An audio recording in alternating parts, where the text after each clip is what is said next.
Well, hello. My name is Robert Borgers. I'm going to tell a story about going to Alaska one time and getting stranded. I'll try to make it as quick as possible. Family wanted me to get this down for posterity. So here goes. Anyway, 1990, I and Loy Waddell and his dad Earl decided we'd go moose hunting with a bow in Alaska. And I don't know why Earl, he just came along. He's not a bow hunter, but he just came along to do a little fishing. So anyway, it was late fall, September, October, somewhere along in there, and the moose were in the rut. They were chasing females. So we flew up to Anchorage, and we spent the night there, and then the next morning we got on an Osprey, which is a twin-engine airplane. We flew down to there's a little peninsula coming out of South Alaska. It's a little finger that goes down. It's where the Japanese invaded America back during World War II. That's another story. But we flew down to a little town called Ugasik, which is on the Salmon River, and then we boarded a boat and we headed inland about 10 miles to the hunting camp. We got there about midday, and it was too late to go hunting, so we did a little salmon fishing, and that night we had dinner. And one of the guides came in, flew in on a float plane, and he made an announcement. He said, "Boys," he said, I saw a huge bull moose on Lake Ugasik. It was about half a mile off into the tundra, and he was pacing back and forth and bellowing and hooking leaves and trees and whatever, and they're in the rut. They're chasing females, and so he was going crazy, and does anybody want to hunt him? Well, there were about 7 other hunters there, and nobody raised a hand, so I said, "Well, I'll go." I said, "Lloyd, you want to go?" He said, "I can't go." He said, "I hurt my back fishing." He said, "I can't hardly even get out of bed." He said, "But you go." I said, "Well, I'm going, you know." He said, "Well, you're crazy, but yeah, okay." So next morning they loaded me up. Had a little cooler full of food. I had my bedroll. I had a air mattress. I had a little satchel full of clothing, and my bow and a .357 Magnum. I took off. It was going to be about a 25-mile trip, so I got kind of an early start. I got there. I got to Lake Ugasik after about 5 miles, and I couldn't believe the size of Lake Ugasik. It's like Lake Erie or Lake Michigan. It's huge. There's waves coming in like the ocean. I couldn't even see the other side of the lake. So I headed north. They gave me a map, and I marked exactly where this moose was.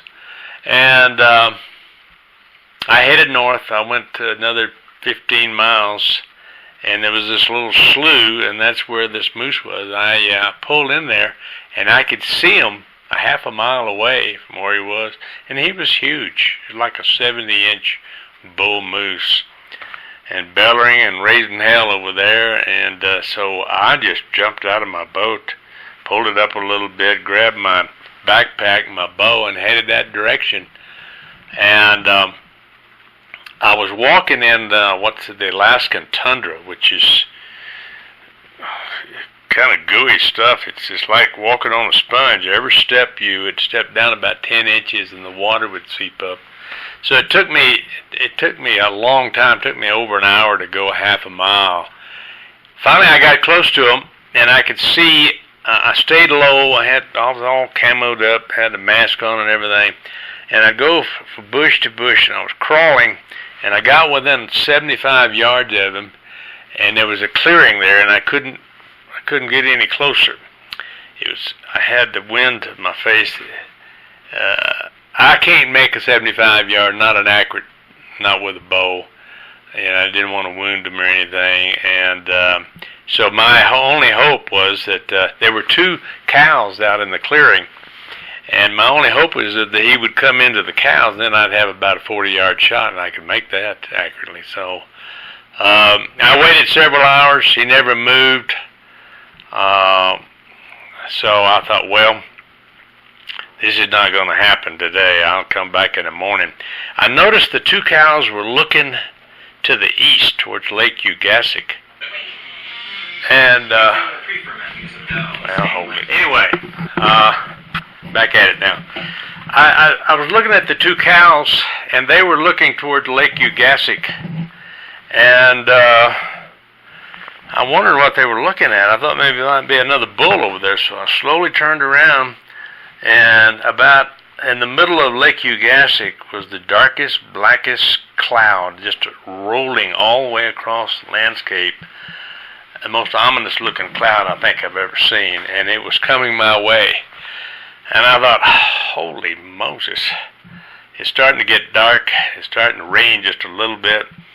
I thought, I need to get back to camp, set up my tent, and get situated. So I took off. I crawled out of there where they wouldn't see me, and hopefully I could come back in the morning and hunt that bull moose.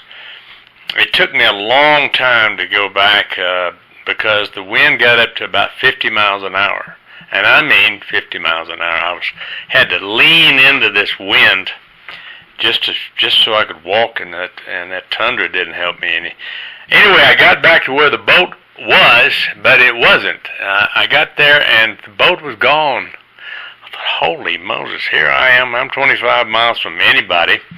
There's no boat around here. It's got all my clothing and Coleman lantern and food and everything, and I'm out here wet and cold by myself. So I went up north about 200 yards up the lake, and no boat. Came back to where I was, went south about 200 yards, and there was a boat. It had been swamped. In other words, the waves had filled up the boat. All my gear was floating in the lake. My bedrobe, my satchel full of clothing, the cooler, you name it, everything I had was floating. So I waited out there, got it all in, got a hold of the boat, and it took me forever. I finally drug it in to shore, at least where I could tie it off to a bush, And I thought, okay, now I gotta get my wits about me, otherwise I'm going to die of hypothermia because I was shivering. So I got to get the tent up, and it's a little dome tent. And the only place to put the tent, I couldn't put it in the tundra. The only place was on this little beach that went all the way around Lake Ugasic. The only problem with that is the beach was full of grizzly bear tracks. So I had to smooth the tracks out to put my tent up. The 50-mile-an-hour wind caught my tent once, and it rolled about 100 yards into the tundra. I finally got caught on a bush, and so I brought it back. And the only thing I could anchor my tent down, because it wouldn't take stakes in the sand, was that there's huge rocks all around there. So I stacked rocks all around the tent. I finally got it set up, and I got inside. I got my air mattress, blew it up because the bottom was wet. I got the Coleman stove. I got it pumped up. And sure enough, I lit it, and it started right up. And I thought, okay, I'm going to stay warm at least. I'm wet and cold, but I can stay warm. So in about 5 minutes, the stove went out. And I thought, what the hell? And I pumped it up again, and it lasted another 5 minutes and went out. So I realized that the little gas tank had a leak in it, and it was losing pressure. So I said, okay.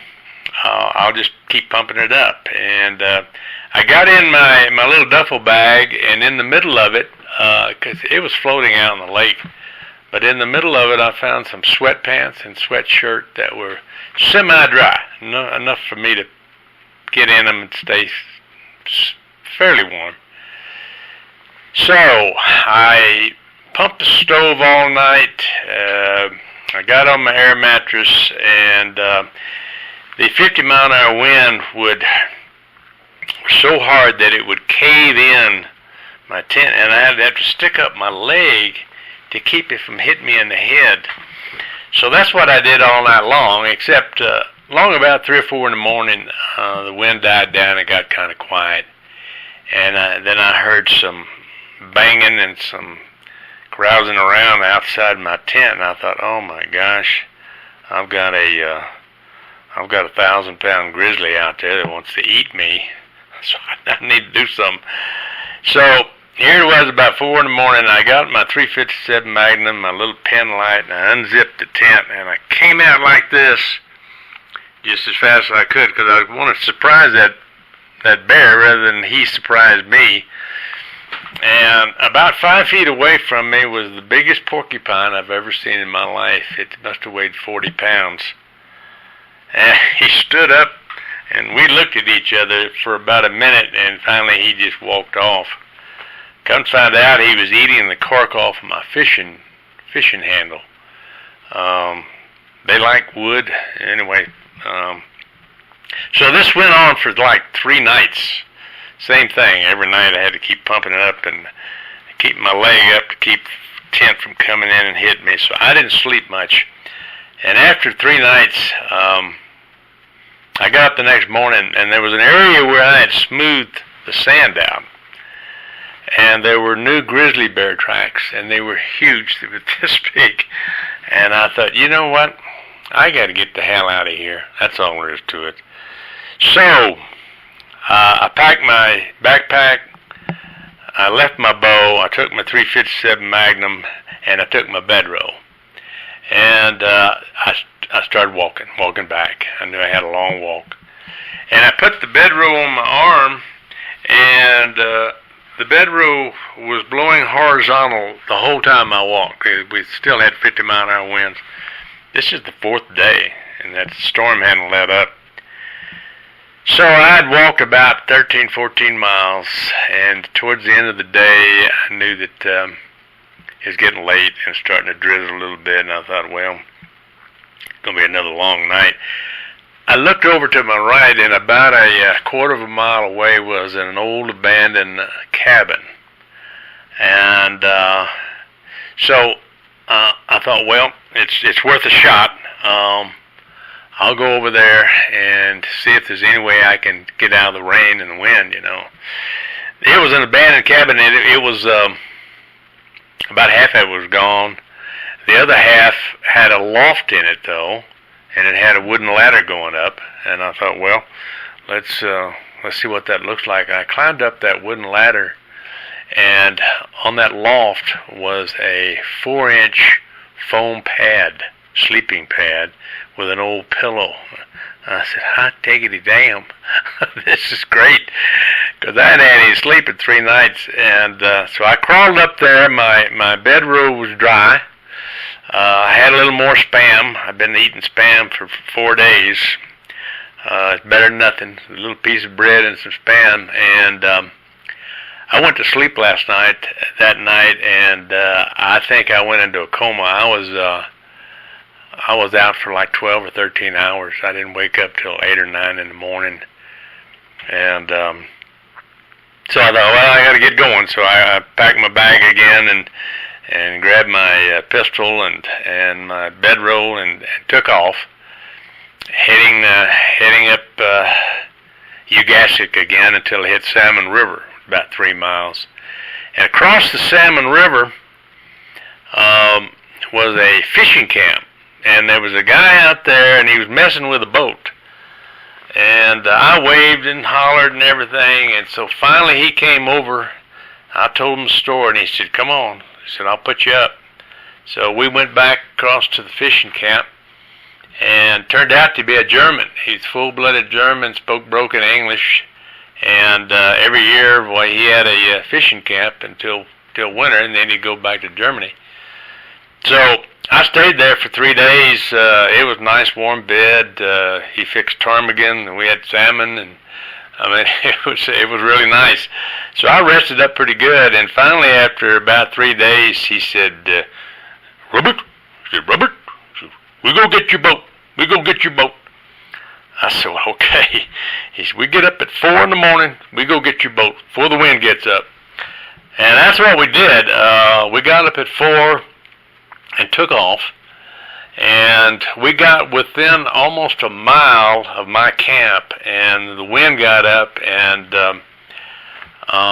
we had to come in. We almost got swamped, so we had to come in. And so he set up his camp, gave me a bucket, and he said, Robert, you go to your camp, you bail out your boat, see if your motor starts, take your tent, move it into the tundra, it'll be okay. You're away from the bears. Go into the tundra about 100 yards, put up your tent. And he said, wake up at 4, throw all your stuff in the boat, start your motor, come down, I'll be waiting with my motor started. So that's what happened. I got up, got going. I got to where he was. He was ready to go. He pulled out in front of me. I followed him for about 3 miles. Well, I followed him for actually 13 or 14 miles. And we got there just in time at the Salmon River, just in time when that 50-mile-an-hour wind got up again. Only thing I could do was holler at him, said, goodbye. I think you stop. Goodbye. Thank you. Because I had to head up Salmon River. He had to hit, we couldn't stop and talk. And I feel bad about it. The only thing I did is he said he wouldn't take money, but he said that Germany for some reason ran out of candy, and he loves candy. So when I got back, I sent him about $300 worth of candy, and I'm sure that made him a little bit happy. But so I went back Salmon River another 5 miles, and there was Loy out fishing. So I pulled in there, and he doesn't seem to be worried about me. Whatever, could have been dead. I got my fishing rod out, and after about 3 casts, I caught a real nice silver salmon. It was the biggest silver salmon caught on the Salmon River that year. And I've got that thing stuffed in a little red house out in Comanche. Also, there's a moose bone that I brought back that is in over our bedroom door in Durango. Little mementos I brought back. Anyway, that night we back to the hunting camp, and the wind got up to 70 miles an hour. That's what the radio said. It was 70 miles an hour, and you just couldn't hardly get out of it. You had to crawl if you got out of your cabin there. The next morning, the wind, this is hard to believe, but it had blown the water out of the Salmon River. So we couldn't take the boat and get out of there. We had to wait about 3 hours for the water to come back into the river. And then it took us forever on the boat to get to Ugasik, where the little twin-engine plane was. And by that time, the wind had died down, and we flew back to Alaska and had a big steak dinner, talked about all that stuff, and flew back to Fort Worth. And so I survived. I survived hypothermia. I survived being eaten by a grizzly bear.